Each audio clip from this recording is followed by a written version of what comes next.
health and education. 39 million people every year in India go into debt because of health. 39 million people. Had it not been for health reasons, India's poverty figures, even by the most charitable estimates, which is the government of India, we can't be more charitable than that, would be 3% less. 71% of ill people in our country go to private doctors. The private doctors aren't the best in the world. In India, we know they're terrible. As many as 27% of India's sick do not seek medical help because they don't have the money. This is the Indian Human Development Survey.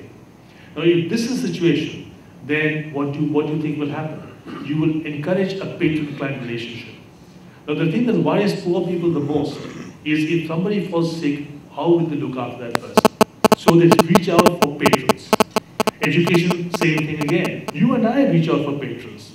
To send our children to school, reach out to patrons. To get our mother to hospital, reach out to patrons. Because there's no universal health and universal education. I have been the beneficiary of universal health in another country.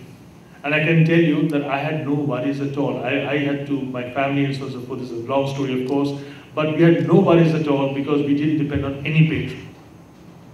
And that I think is very important to establish a middle class society. A middle class society is not to be measured in terms of how many cars you have, how many fur coats you have. A middle class society is a society that is basically independent, made up of independent people. And this independence is missing because of health and education. And wherever universal health and education is put in place, in those societies, the middle class has leapt forward. So today you find most of Western societies are middle class simply because they have been nurtured at the early stages by universal health and universal education. And then you talk about the law, and Foreign Joy said that there's nobody to actually enforce the law, it doesn't work.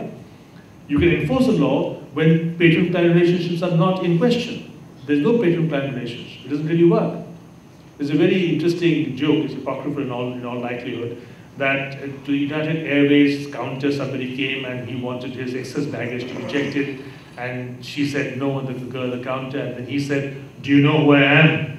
So the girl turns to public address system and says, is there a doctor somewhere here? There's a man here who doesn't know who he is. So you see, patron clients don't work in a situation where everybody is middle class. We flatter ourselves in saying that we are a middle class society, but believe me, we are not middle class. Even by consumption standards, only 3% of Indian households own cars. Yes, please. Sorry. Hello, sir, my question is Professor Samuel. Sir, you talked about cynicism and like people feeling nothing is going to work out.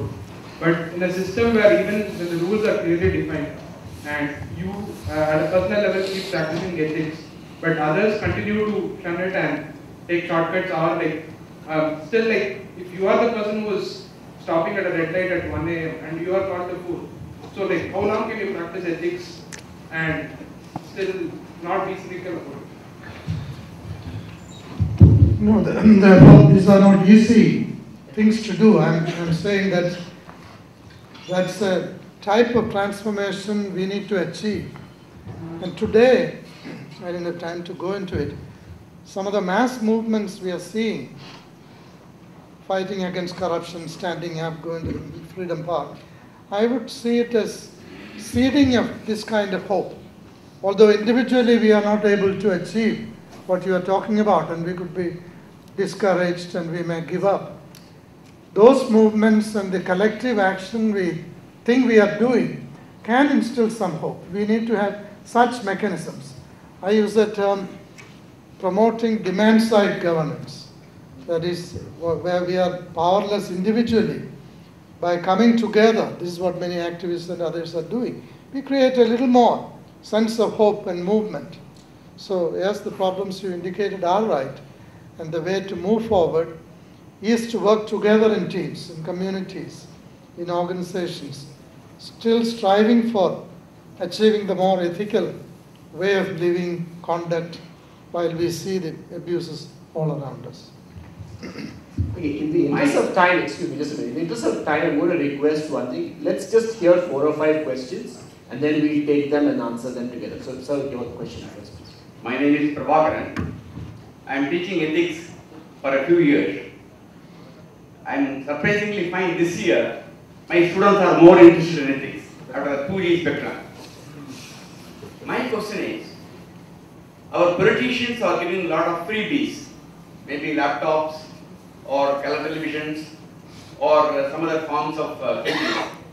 Now, are we promoting this kind of amoral and suggest to people that Indians by and large can become unethical? They don't make a distinction between immoral and amoral. After all, the government is doing like this. They are very much neutral. So I would very much like Professor Divankar to answer, because I have been recommending your book to students also. Thank you. Divankar, let me just take a few more questions and then we can answer them together. Yes, please. Can you just pass the mic around, please, quickly? Good evening. Can I? Yes, yeah.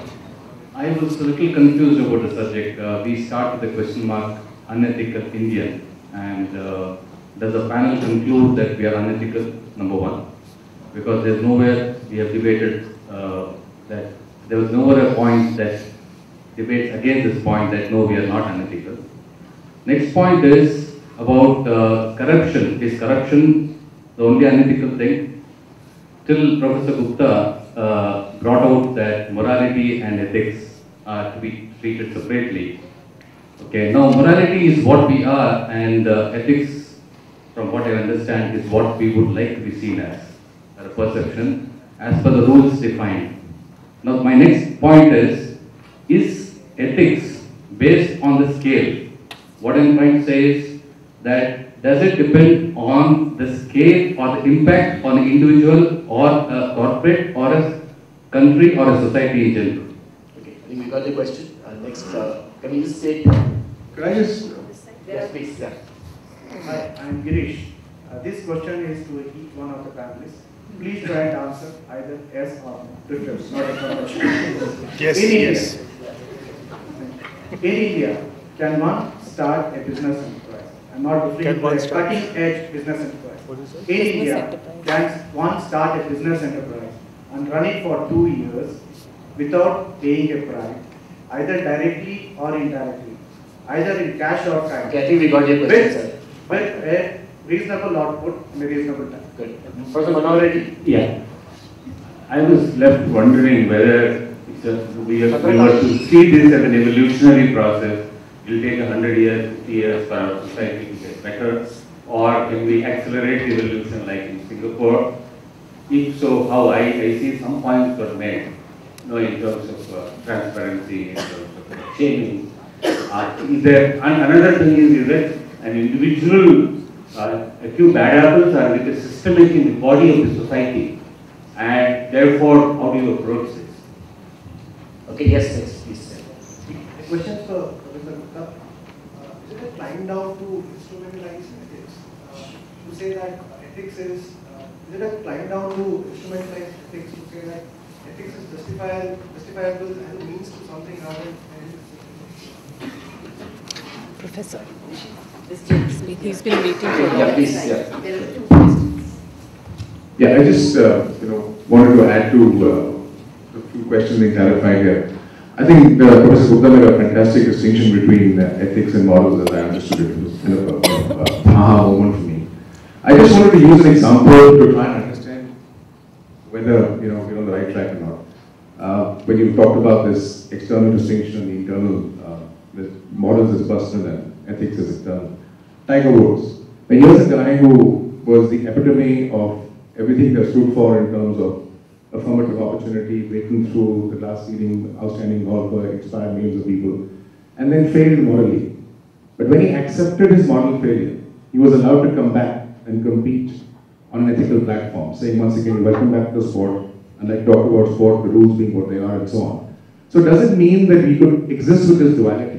That in my personal space, I could continue to be immoral, but as long as in my external space, I'm ethical, society will accept and allow such people to prosper.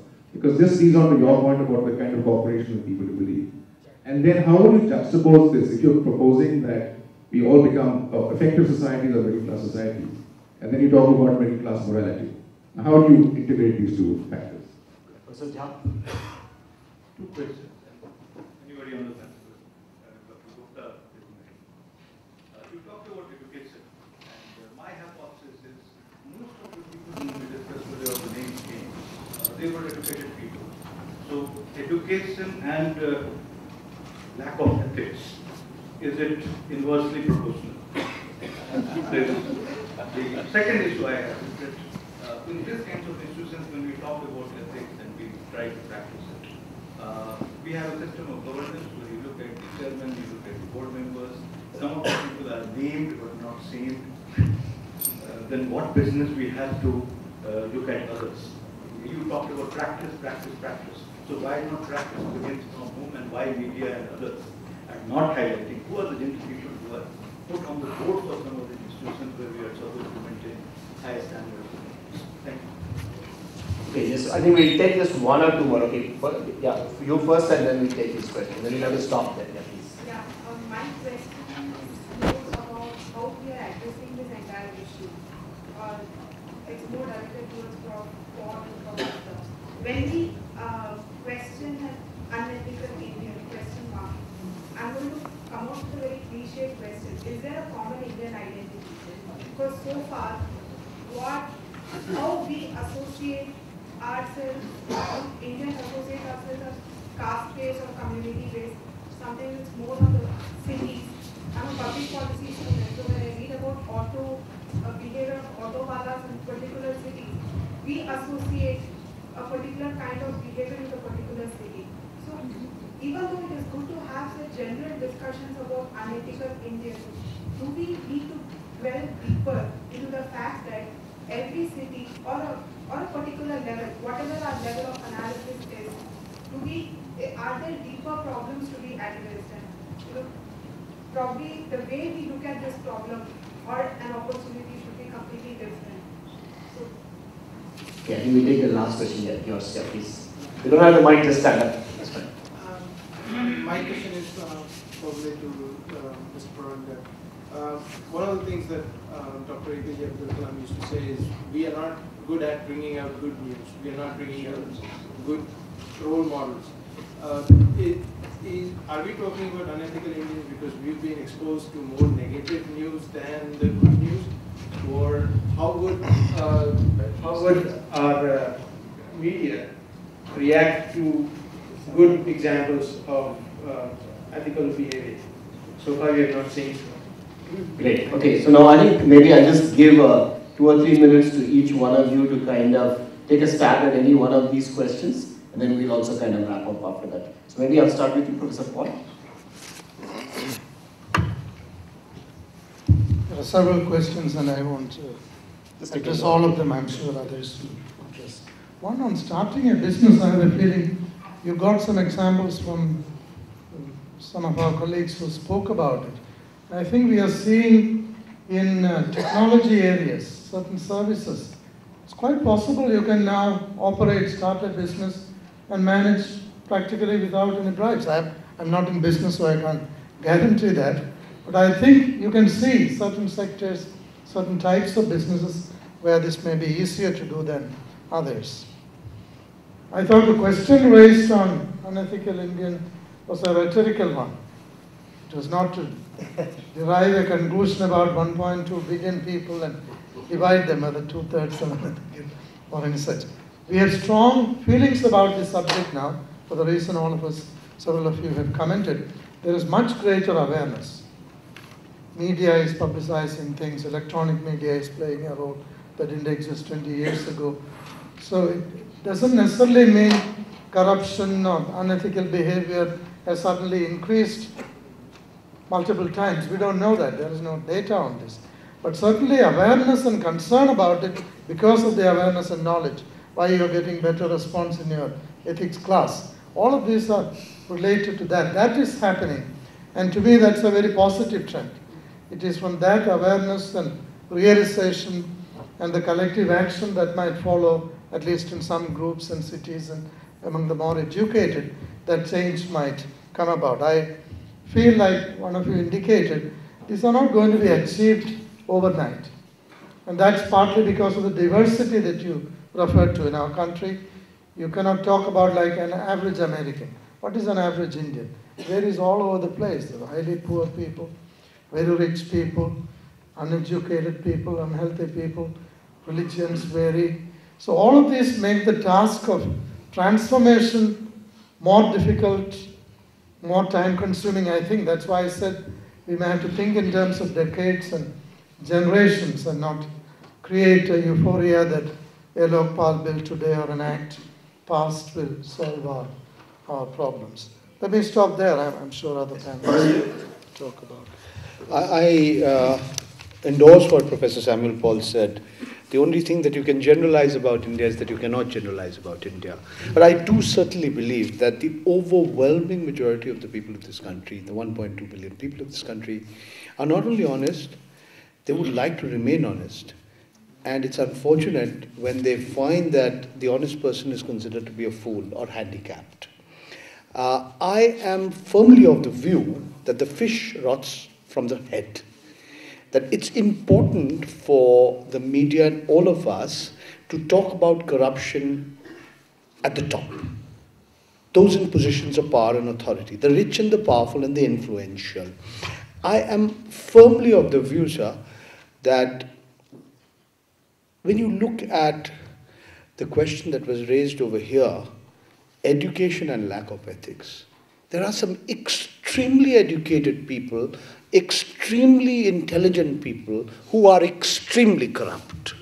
It's like arguing that a poor man is necessarily unintelligent. It's like a simplistic conclusion that one could draw. I think it's important for us to look at institutionalized forms of corruption. I think that's very, very important. I do believe that it is possible but extremely difficult, sometimes next to impossible, to start a business and run a business in India without paying bribes. I do believe that the reason why we are today debating this issue is because of the sheer scale and the brazenness of recent corrupt practices which have been highlighted. I mean, Bofors looks like small change today, 64 crores. I mean, who would have thought that it led to a prime minister, India's youngest ever prime minister, having to lose his job? And my last comments are about the media. In democracies across the world, good news is no news. Bad news is good news. Ask yourself as a consumer of the media why bad news attracts your attention far more than good news. And I sort of conclude with one of my favorite analogies, which I've sort of done to death. You know, there are dogs and dogs, and there are journalists and journalists. You've heard that one, you know, if dog bites man, it's not news. Only if man bites dog does it become news. Unless dog bites Sonia Gandhi or Michelle Obama. Remember, there are supposed to be, the media is supposed to be a watchdog of society, but you've heard of dogs whose bark is far worse than their bite. And you've heard of lap dogs. The lap dogs who are very, very comfortable on the laps of our netas, our babus, and our corporate captains. Spare a thought, sir, for the intelligent guide dog who helps a visually challenged man cross the road, or the sniffer dog who can sniff out explosive and drugs from a pile of luggage. There are dogs, and there are dogs, and there is the media, and there is the media. Please. There's one area that I wanted to comment on, which is about there is a huge amount of honesty. And frankly, when people are shown that there is an honest way to do things, an ethical way to do things, especially in a business, there is a moment of relief. Most of my colleagues, when I told them that this is a new ABC policy and this is what is expected as right practice and this is how it's going to be measured and this is how it's going to be monitored, there is this feeling of relief. I know. Maybe they were doing the right thing, but now they know that the right thing is very well laid down and it is documented and they know what they're going to be measured by. So my firm belief is that people, I mean, there are the hardcore ones, but most of the people want to be ethical. And if only as a leader we can show them the way, show them direction, give them the processes, and show them that it is possible to do things the right way, they are more than eager to follow that. So that's my 2 cents again. Yes, Deepankar, I think there were quite a few questions for you, so maybe we can just try to... I just want to start where Meena ended. That is this, that it is true that most people do want to be honest. In fact, when I was the Ramlila grounds on the 16th of August, for a few days, I met a large number of people who said that we are with Anna Hazare because we don't like ourselves for being corrupt. And they felt that they had been violated, they've done that to themselves, and they wish they were not corrupt or made to behave, like other corrupt people do. So there is a sense of realization. People do have a sense of what is justice deep down their hearts. I think everybody has it. Some people don't, perhaps, but by and large, that is why you have, as I said today, an ethical questioning of democracy, because we are now living with democracy and not just fighting for it. When you're doing ethics, somebody asked about business and bribery and so forth. It is a tough decision. It's not easy, but there are ways and ways of overcoming it. You cannot, as I told you earlier, lose your job, lose your business just because you want to be ethical. Ethics has to be a means to an end. It is not something on its own. It's a means to an end. So let us begin by putting forward a basic paradigm of ethical business practice. That is, you have certain principles, nepotism, not to bribe, or whatever it is, or raising the skill levels of your workforce. You have principles. The principles should have a straightforward policy that implements those principles. Alongside with that, what is the measurable effect? It has to be shown. Ethics has to be shown up front. Morality doesn't have to be shown that way. You feel it, you sense it, you like it, there's a euphoria about it. But ethics, you have to demonstrate every step of the way. It is out there in the open. And that is how you can make ethics part of your business. I must tell you, one of the companies, I'll give you the name anyway, Teachcsr. I went up to one of the factories, and it was so surprising. So many of them told me, with a sense of pride, that they had lost a contract because they wouldn't budge. And they felt very good about it. I think that did a lot for the morale of the company, that they were able to stand by their principles, even though they lost their contract. I can imagine that must enthuse them so much, get all the red blood corpuscles going really fast, and in future, they'll probably work much harder for the benefit and prestige of the company. Education and ethics, it is not just education as education. I said universal education, what I was talking about was how to take the patronage element out of health and education. It is true that education is not always, doesn't always bring out the best in a person. It makes a person skillful enough to enter jobs and make a living and so forth. But look at the amount of investment that people are making in education and how difficult it is to keep a big patron-client relationship. Because in 1980, education surveys showed that 2% of Indian kids went to private schools. The 2011 survey says 21% of rural children and 52% of urban children go to private schools. So think of the kind of investment poor parents are making for their children. They're tightening the belt, nothing remains but the buckle really. Okay, that's how much emphasis they're putting in education, hoping that they'll be able to break free from the patron-client relationship, which is why I think that politicians are raking it in, because they are democratically elected patrons. And that is the problem. They don't represent us, they are our patrons. And what is a patron? Patron is a patron only when that person can break the rules and do things for you. If the patron stands in line with you and swords flies with you, that's not good enough. He has to be able to break the line to get you there, to break the law. So patron-client relationships are basically unethical at the start. Nothing ethical about it. And therefore, wherever you see it, distrust it. Now, Tiger Woods' case is an interesting one, because here you have what I was mentioning to you earlier. We are all assailed by this dilemma. Dilemma is something which is a human condition. Animals don't have dilemmas. They do what they think should be done. But human beings have dilemmas. That's why we are humans, we work with symbols. The dilemma basically at this point is ethics versus morality. And we try to straddle both, and we try to make the best of it. But I say, and my view, that a modern society is a society that veers more towards ethics and less towards morality. That I would say is a hallmark of modernity. It cannot be completely ethical or completely moral. If it's completely moral, you've lost the game. Completely ethical, it can't happen. It's too good to be true. But if you lean in that direction, the more you lean, the better it is. Which is why I think America is more hypocritical than Europe is. And Europe, I don't think you would have had this problem. Dominic Strauss-Kahn in America and in France. There's two different continents altogether with different kinds of ethical and moral standards in place. More hypocrisy in one and less in the other. Somebody mentioned India's identity. With the ethical sentiment rather than a moral one, we'll have taken a step forward. Thank you.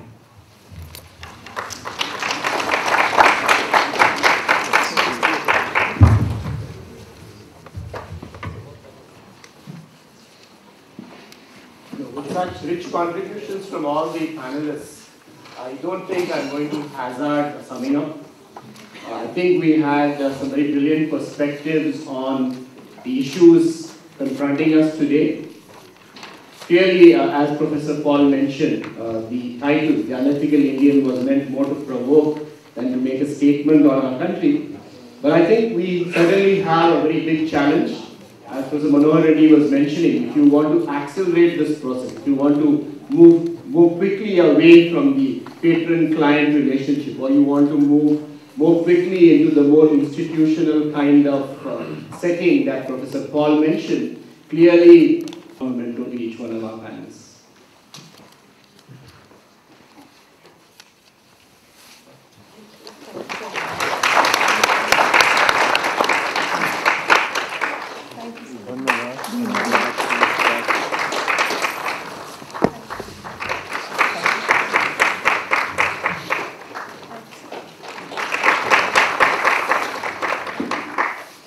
Once again, a warm word of thanks to all the panelists, Deepankar and Poranjay from all the way from Delhi to be with us just on this occasion. So thank you for being with us. And Meena and Professor Paul, sometimes braving Bangalore traffic is almost the same as coming from Delhi. So thank you for being here as well.